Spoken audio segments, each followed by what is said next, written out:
Coco!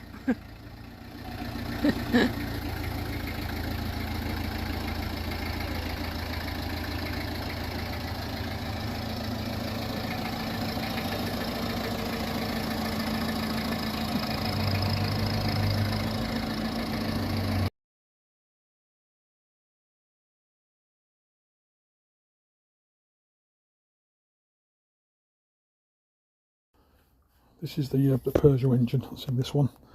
The engine actually sits slightly crooked, which is a bit weird. Kind of sits slightly that way at the front. I'm not sure whether that's standard. I mean, it doesn't look like anything's moved at the bottom. But yeah, so it's a bit of an oddball. Anyway, electric fan. Got no idea whether it's working or not. I've never had it working. I went on quite a long drive on Sunday. So what I'm going to have to do is break into this cable. First of all, find out whether it's working. It is turning okay, so it must be, but just find out whether electrically it's working. And then maybe put a bypass in it so I can have a bypass switch on the dash rather than rely on the heat from the engine. This is one of the weird things about this since I've had it. There's a lot of new Jubilee clips hanging around. You know, a lot of new fixings and fixtures and bits of cable that seem to be, God knows what the half of them are doing.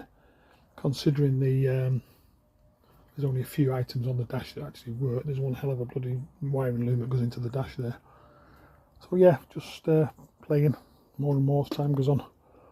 But yeah, next job before we go out again, I think, is going to get this fan working so I can switch it on manually. It does get rather warm in there.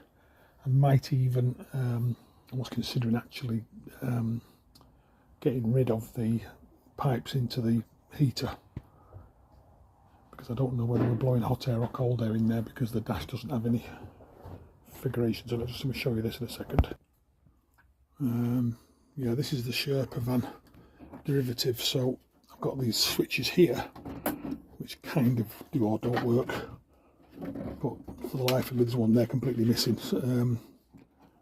So I've no idea which way they go to stop the hot air from coming straight into the cab while we're driving, and changing them while you're driving doesn't seem to do an awful lot. So there's one there missing, one there missing.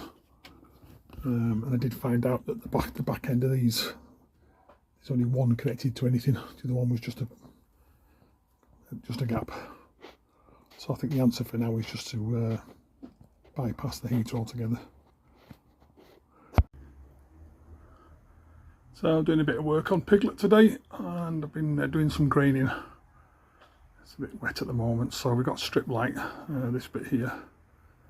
Those are LED strip lights right the way down to the front, and then some, it's a combination of ply and then hardboard just in the curved section. You can't really see the curve very well unless you look at the very end there.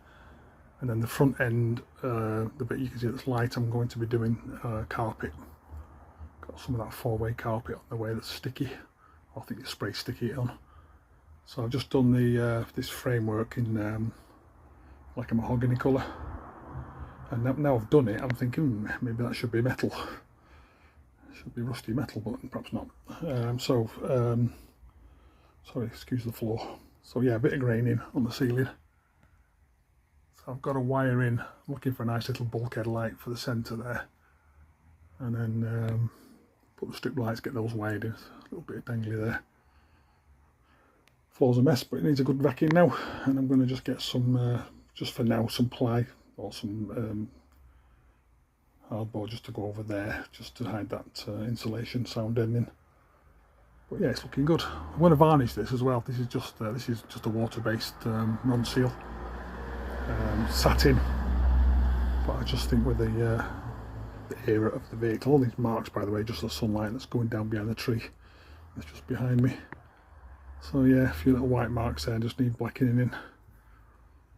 So we're getting there slowly but surely. Out on Saturday at the Media City in Salford. Might see you there.